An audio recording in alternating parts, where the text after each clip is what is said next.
Welcome to Ask Earl Anything. This is the show where your questions get answered by me, your host, Earl the Hammer Bennett.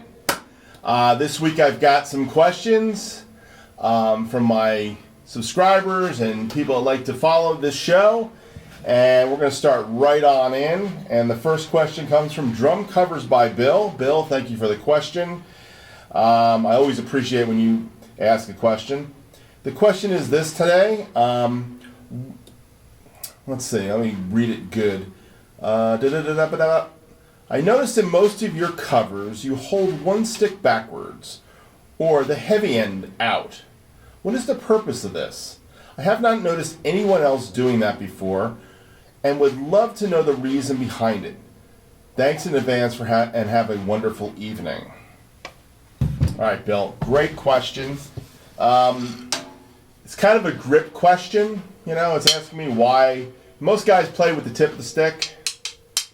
That's how they play. I have a real, not a version of playing with the tip of the stick, because I do play with the tip.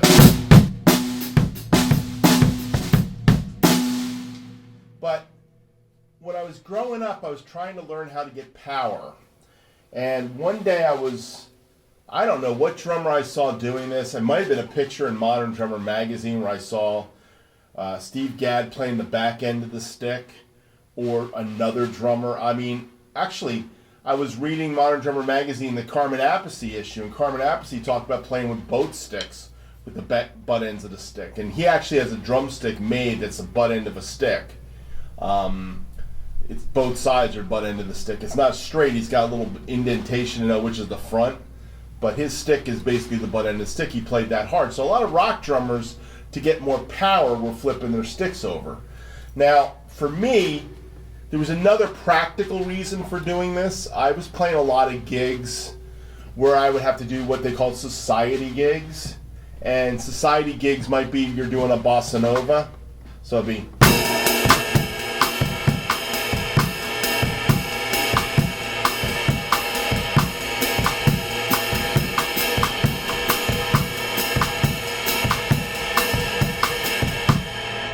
So I'm playing a bossa nova, but then I wanted to play a fill, and I always found that getting a good rim shot sound on the snare drum, or rim sound, was the back end of the stick. The front end of the stick was I never got a good sound out of it. Now you can, if you know where to go. What I'm basically doing is moving the stick closer to me, or further away from me to get a good sound with the tip. But I always found with the back end of the stick, I could really get that.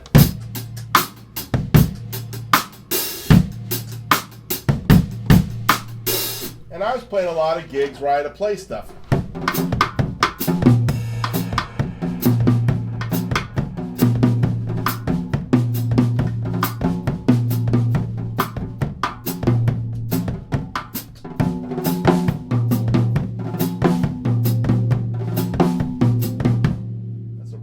I haven't played a rumba in a long time.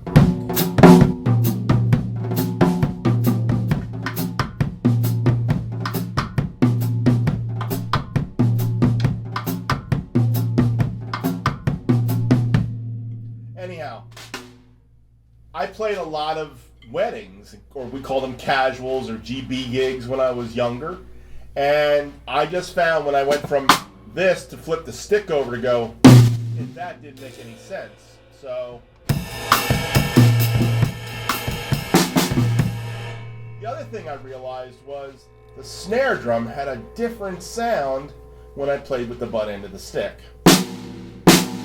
Just beefier to me. Tip was slightly not beefier.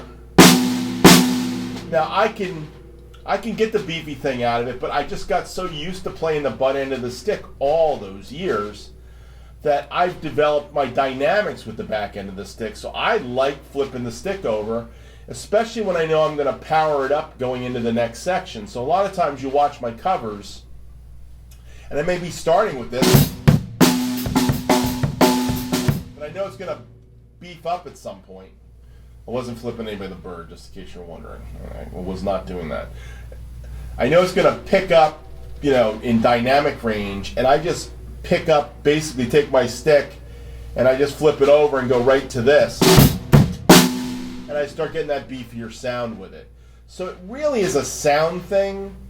I don't think it's a laziness thing, because truthfully, logistically, it's about keeping the groove, and flipping the stick over can sometimes make you get out of the groove. And I'm all about staying in the pocket. And sometimes when you're recording stuff for people's albums and stuff, if you move in your seat a little bit, it'll change the way something feels. The kick will feel a little different, or your snare drum will feel a little different. So I've kind of learned to when I get into a groove, to stay in it and not move. And this is one of those easy ways to keep it. But I notice even on my jazz covers that I tend to favor the butt end of the stick. So I think it's just a personal habit. You know, it's more than just my preference of sound. It's just where my comfort zone is. So, I mean, I could play buzz rolls with it. Not a great buzz roll, but I can play a buzz roll if I have to. You know?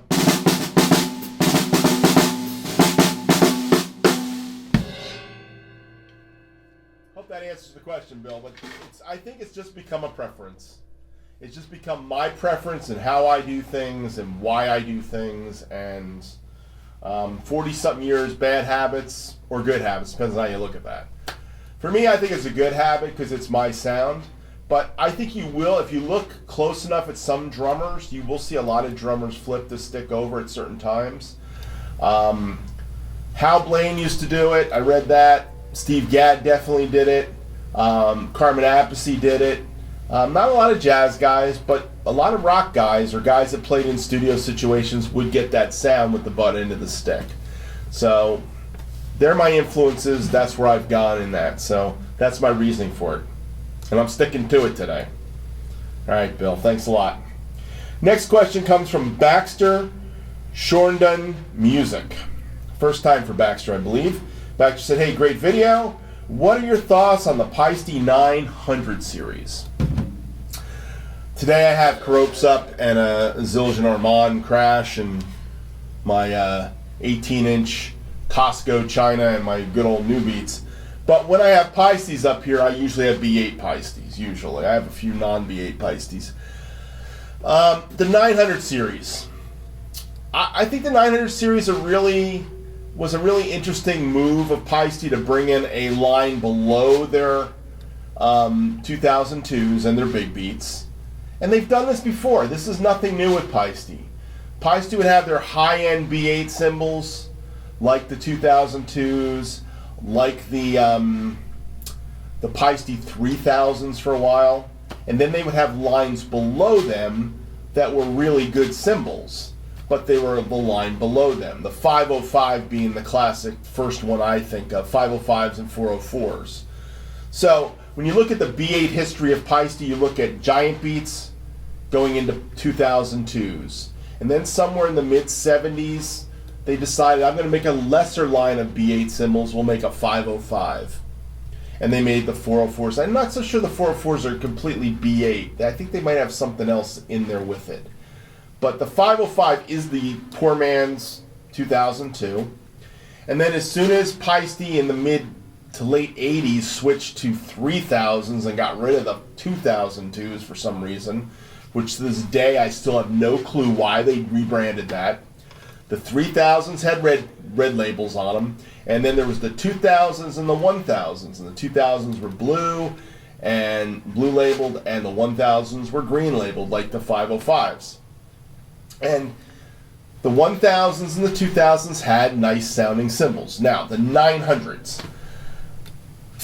The 900 series has got a lot of thicker rock cymbals in it. They also brought back the color sound cymbals in the 900 series. I had one of the first color sound cymbals, the color sound 5 cymbals. It wasn't really my cymbal, it became my cymbal. My brother Nick, in the early 80s, he was a teenager when I got married. I think he was like 13. And I think 84, he was 14 or 15. I guess he was 15 at the time, or going to be 15. We went to New York City, and we bought a we bought a Yamaha Stage Series kit in black. And with that kit, we bought a 20-inch 404 ride and a pair of 505 hi-hats, which I have today. I have the 505s. And eventually he wanted a crash cymbal, and I really wanted to try one of those color cymbals, so I pushed him towards the color cymbal, and we ended up getting a black, he ended up getting a black Color Sound 5. And of course, Nick didn't stick with drums. He kind of gave up drums somewhere around 18 years of age. And somewhere in the late 80s, early 90s, I took the kit. And I had the kit. And it was a beautiful kit. Eventually I had to sell it, and I think I gave him money for it. I'm not sure anymore. I sold it to my friend Scott. I think we sold it for like $300 or $400. I'm pretty sure I sold it to Scott. I don't think it was one of those trades at that point in time.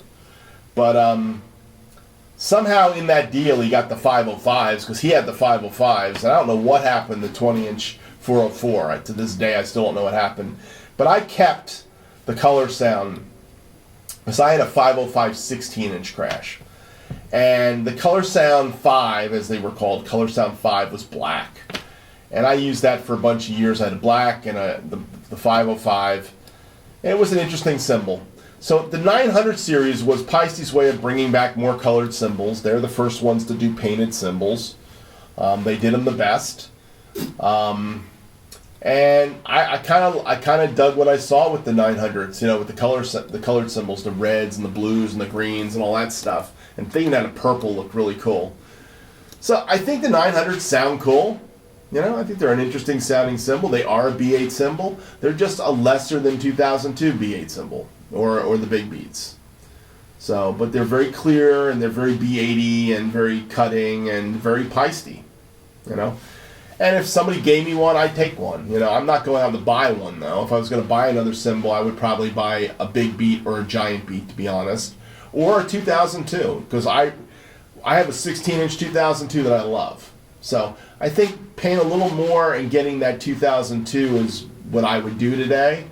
But I still look for 505s or 2000s. The 2000 line was a pretty cool line of cymbals to get your hands on. But I think the 900s are kind of cool. It was Paisley's way of bringing back a more budget line cymbal, but not the PST-7s. Which, by the way, the PST-7s are really good cymbals too. I've heard them. You just get a very cookie cutter set. There's no diversity in the line. When they brought in the big beats, there was some diversity in it. It was different than the 2002s. So there was diversity in it. The giant beats have got their own glassy, thin, dark thing. I think the other thing about the 900s is they don't really have a thin line, and I'm kind of a thin guy more than a medium guy or a heavy guy. The rock guys like the heavy cymbals. So, anyhow, thanks for the question. Appreciate it, Baxter. My next question comes from Drumbrag Tim. And actually, that's not from Drumbrag Tim, but it was in his question. I got something from Grim Reaper. And he said, I want this question for next show. He said, I have a Gretsch Brooklyn Kit. I love it. What do you think about that kit, the Brooklyn series? All right. Being a Gretsch player, I've looked at all the different Gretsch lines they have. I talk a lot about the Catalina Club series, which I think is a great kit for the money. And I've always talked about having a Catalina Club kit someday, maybe. I mean, I think if you can pick up a little Jazzer kit for like $400, Catalina Club mahogany, it's great. But let's talk about Brooklyn. Now, the Brooklyn's got different shells than the Broadcaster and than the Jasper shelled USA Customs or the classic vintage USA made cymbals that I have, Jasper shells. They're a different shell. This shell on my kit is gumwood and maple. The Broadcasters are a poplar and maple. And I believe the Brooklyn's got some mixture of maple and I'm not sure what it is. I'm not an expert on the Brooklyns. But there's a great video on the three lines of Gretsch drums on the Portsmouth, New Hampshire Drum Shop of Portsmouth, New Hampshire, or Drum Center of Portsmouth, New Hampshire. I can never remember it. I watch their videos all the time. I never can remember how to say it. Drum Center of Portsmouth, New Hampshire. And they did a whole video on the Gretsch drums playing the 3 lines against each other in a very controlled setting with the tunings the same and everything else. The Brooklyns had a little more bite and cut through. I think their edges are a little different than the classic Gretsch edge, possibly. But I may be wrong about the edge thing. It might be a round over. But there's definitely something in the shell construction. They're a little bit more modern sounding. Let's put it that way. Gretsch USA Customs are a little bit more classic Gretsch sounding. Broadcasters are very vintage Gretsch sounding, 3-ply shells. I'm not sure what the plies are on the Brooklyns. You would think I would do homework before I do these shows. I really don't. To be honest, Grim Reaper, what I do come here, I basically put your question in a folder, on a picture, then I put it in an album, and then I open it up on my iPad, and then I kind of speak to it. So I'm not an expert on the Brooklyn Kit. I will tell you there was a nice YouTube from Mark Giuliana on the Brooklyn Micro Kit, which had a 16-inch bass drum and a small tom and a smaller floor tom, like 13 or something. Thought it sounded amazing. So I think there's some great drums being made by Gretsch in the Brooklyn line. I also think they open up. The drums just open up so much with the triple flange 302 hoops, which are I think they're a triple flange. They may be a double flange. They got kind of a stick chopper hoop, so they're kind of, maybe they're a double flange, not technically a triple flange. So they got the stick chopper, which you hit on it, it's a straight edge.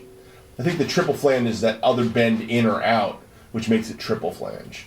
So, but the 302 hoops, stick chopper hoops give it a real open sound. So I like that aspect of the Brooklyn Kit. I was talking the other night with Mike Frazano on the phone, and we were talking about kits. And he's heading in the Gretsch direction, so we talk a lot about Gretsch drums. And he was interested in the Brooklyn Kit. So I'm waiting for some feedback from him. He's hoping to get a chance to play a Brooklyn Kit and really A/B it against the classic USA custom kit or the broadcaster kit. But I think he's leaning more towards the Brooklyn or the USA custom. So we'll see what he comes up with. And I'm hoping to interview him someday. Get my my live streaming chops together and do some kind of an interview with Mike Frazano, because he's a really interesting guy. Plays in a band called Tiger Army. He's a follower of this show. I haven't seen him in a while. He's been recording an album right now, but we were talking the other day, and very cool things happening for Mike. And Gretsch looks like it's part of the picture, so that's really cool. Anyhow, I've played a couple of Brooklyn snare drums. They sound amazing. There's a Brooklyn steel snare drum, 6.5 by 14, that I almost bought it when it was so cheap too. It was like $250. That was about 5-6 years ago though. Maybe 9 years ago. Holy crud, they've been around that long. I guess so. It's crazy. Anyhow, Grim Reaper, I hope you like my answer, but Brooklyn Kits, I think they're great. I'm very impressed with the Gretsch drums. The Gretsch drum line is very solid, Alright, Grim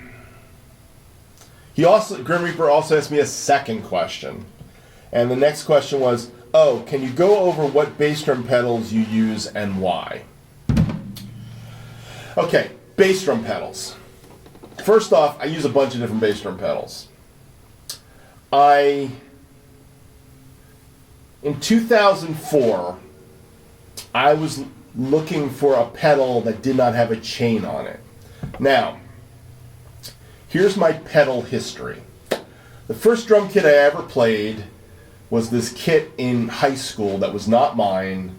It was this little Snarlin kit, and it had this really poorly made Rogers pedal that didn't have a good attachment for the pedal, and the pedal kept coming out of the attachment, so it would kind of flop around, and that's when I kind of had an aversion to Rogers pedals anyhow. I didn't think the Rogers pedal was that great. It was their student model pedal. It was pretty terrible. So my first kit had a Ludwig Speed King on it, and the Speed King was a great pedal. Bonham played it. Everybody played the Speed King at one time, it seemed like. But the Speed King had that crazy squeaky noise and didn't really dig it.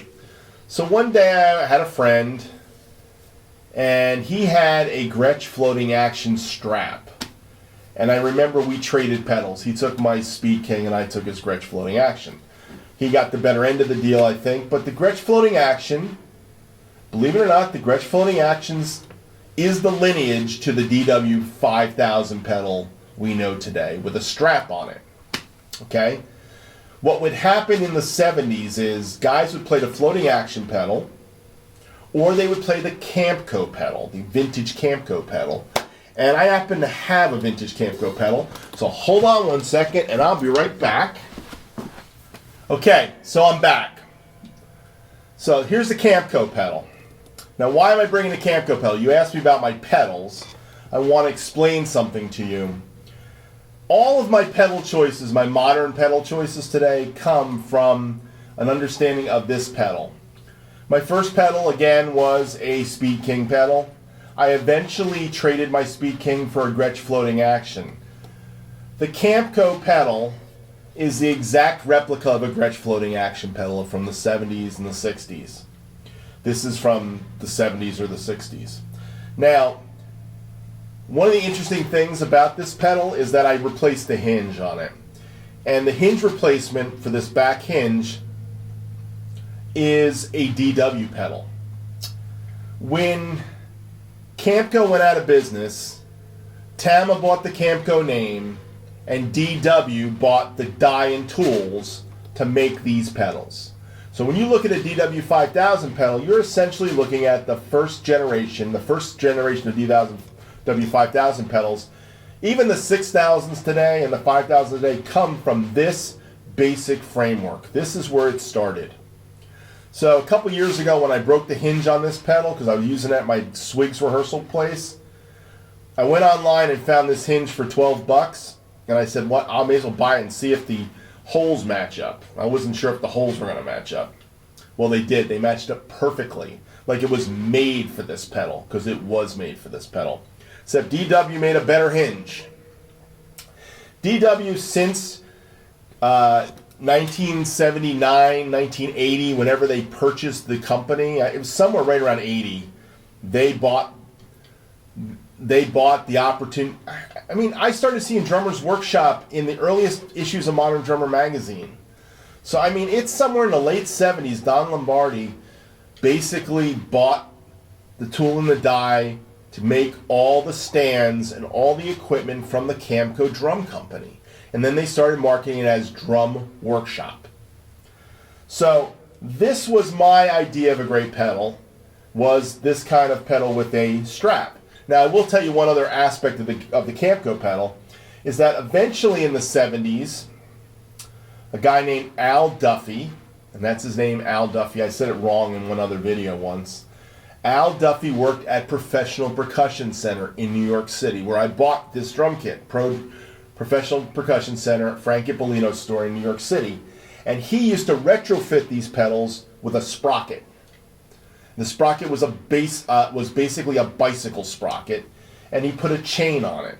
And the first chain drive pedal was a Camco. It looked like this. And Elvin Jones had one of them, and a bunch of other guys in New York had these sprocket pedals. So when Don Lombardi bought the Camco tool and die, he started making the sprocket pedal. At the same time, Tama, who bought the Camco name, started making Camco drums in 1979, and they made a pedal with a sprocket on it too, called the Camco pedal. Doesn't look like a Camco pedal, because a DW 5000 looks like a Camco pedal. Alright? That's the difference. So, the early DW 5000 pedals had the same design, had the same spring, and the way the spring was adjusted here. This has got two different markings where you can put this. The Tama pedal has the same thing, except it's a different looking pedal. So, anyhow, I have a Tama Camco pedal from the 80s that I use today on a lot of gigs for the little kit. Remember, the little kit's got the Tama Camco pedal, and on my bass drum, I've got the Iron Cobra pedal with the strap. So I've got an Iron Cobra, what they call Flexi Glide pedal. I think it's called a Flexi Glide. They used to be called Flexi Flyer in the early days of using a strap. But in 2004, I wanted a strap pedal. So I went to Resurrection Drums. I said, do you have a Gretsch floating action pedal or a Camco pedal with a strap or a DW with a strap? And they said to me, well, we do. And I said, well, what's it going to cost? He goes, $100. I said, $100 for this pedal? This pedal right here? This used pedal? Yeah, I'm going to charge you $100 for it. I said, well, how much is that Tama pedal with the strap? He goes, you know what he said to me? He said, I have a Tama pedal, Iron Cobra, brand new, that's got a strap on it, and it goes for $114. I said, well, let me try the Tama with the strap, and I put it down on a drum and start hitting it and go, this is perfect. They fixed all the bugs, just like DW started fixing all the bugs in this pedal. So I have a classic Camco pedal my friend Alan Levine gave me, but my pedals that I use for my bass drums are Tama, Iron Cobra, strap drive pedals.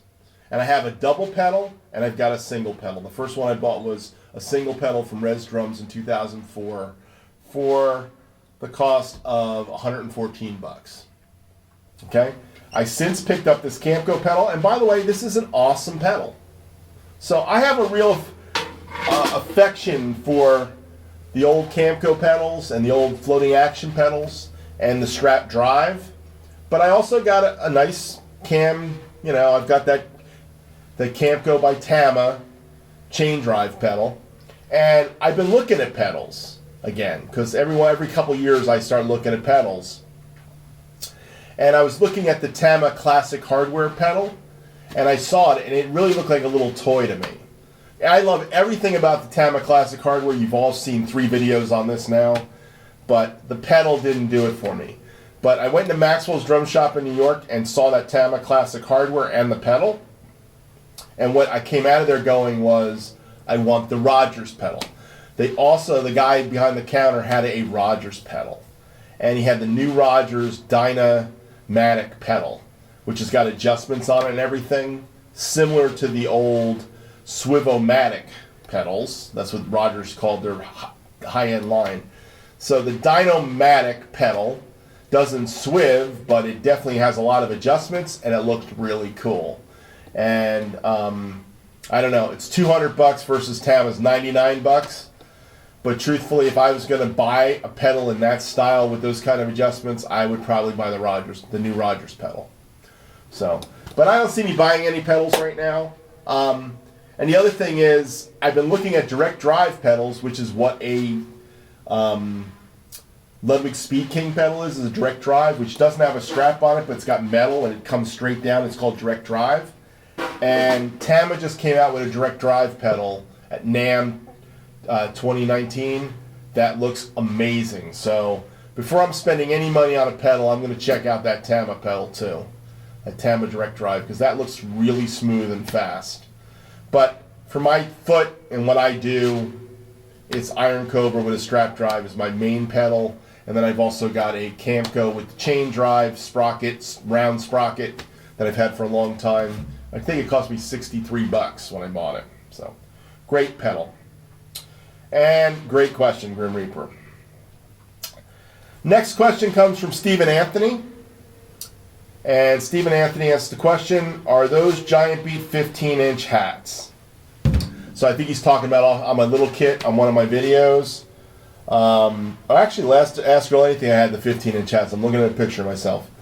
Yes, they are Giant Beat 15-inch hats. I think the Giant Beat 15-inch hats are awesome cymbals. When I bought my Giant Beat cymbals, I knew I wanted a set of 15s, not the 14s. I've got a great pair of 14-inch Paiste cymbals. My 505 medium hats are excellent, and I use them on a lot of playing. I pull out the 14-inch 505s. Great hi-hat cymbals. Excellent. Matter of fact, these Zildjian New Beats, excellent hi-hat cymbals. My Paiste Rude, 14 inches, excellent hi-hat cymbals. I just didn't need another pair of 14s. I wanted something a little bigger. I went for the Giant Beat 15s. What Bonham used to play was 15s, so worked for me. So thanks for the question, Stephen, and I appreciate it. I have another question by Bob McGreganator, and he asked a question. This is on Bob's, well, that's under Steven's question. Bob McGreganator, and he said, I have an old Ludwig Octa Plus -1 bass drum, and I have silver dot heads on them. If I was to change them out to newer heads of this era, what would you change them to? That's a great question, Bob. Well, silver dots were basically created to go against the Remo CS black dot heads, the clear black dot heads. And the first guy that I remember seeing clear black dot heads on a set of drums, believe it or not, was not Danny Serafin, who did play CS black dots, even though he didn't like the CS black dots.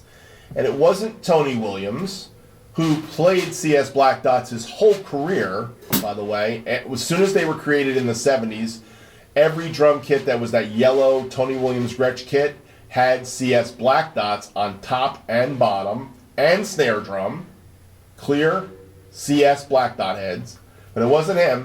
It goes to John Bonham and the classic Ludwig Vistalite amber kit with black dot heads on it. So the classic head of the 70s with the dot was the CS, Remo CS black dot head. Controlled sound that stands for CS. So I guess if you're going to get concert toms, have a concert tom kit and you wanted to have it similar to the Silver Stars, the Silver Star heads, you would get black dots. Matter of fact, when I bought my first concert toms I ever bought, which was an 8 and a 10-inch blue Vistalite concert toms, they came with silver dot heads. So I had an 8 and a 10-inch silver dot heads. I never went silver dot heads with the 12, 13, 16 though, that I had. They had the clear Ludwig DB750 heads. That was the head I had on my Vistalite drums, my blue Vistalite drums. And then eventually one day I bought a new set of heads and I bought black dots. I went to black dots. And that was the same year that the pinstripes came out, and then pinstripes became all the craze.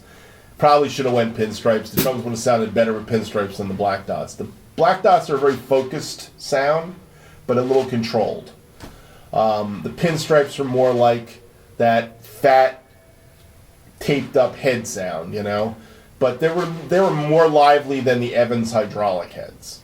So the heads of that era, the 70s, would have been either a clear head, it would have been the DB750 medium weight smooth white head. So I guess if you were trying to get that same sound that might have came on those toms, those concert toms, you could go with the Remo smooth white Emperors. That's a 2-ply head.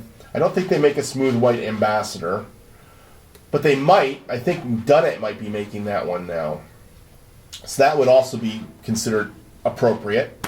You could go with the black dots with the white and the smooth white and the black dot on it, not coated. You could go with the clear black dots, which is classic concert toms. Or if you wanted to go late 70s, you would go with pinstripe heads or Evans hydraulic heads. Okay. The Evans hydraulic heads were also used on a lot of concert toms in the 70s. That's what Steve Gadd made famous, was the Evans hydraulic head. Of course, the Evans hydraulic head is so dead, you probably will hate them. So I'd be very careful buying the Evans hydraulic head unless you know that's the sound you want. They have just got this th sound. It's almost like they don't really feel like they ring anywhere. I want a tom that kind of goes somewhere. But that's the answer, Bob. Bob McGreenator. Bob McGreenator. I hope I got the name right, Bob. I'm so sorry if I butchered it. Thank you for watching Ask Earl Anything. Your questions make the show. I really appreciate your questions. I hope you enjoyed the answers I came up with this week. Please like and subscribe. I always appreciate new subscribers and new friends or fans of the show. Definitely keep coming back. And thanks for watching. Have a great day. Bye.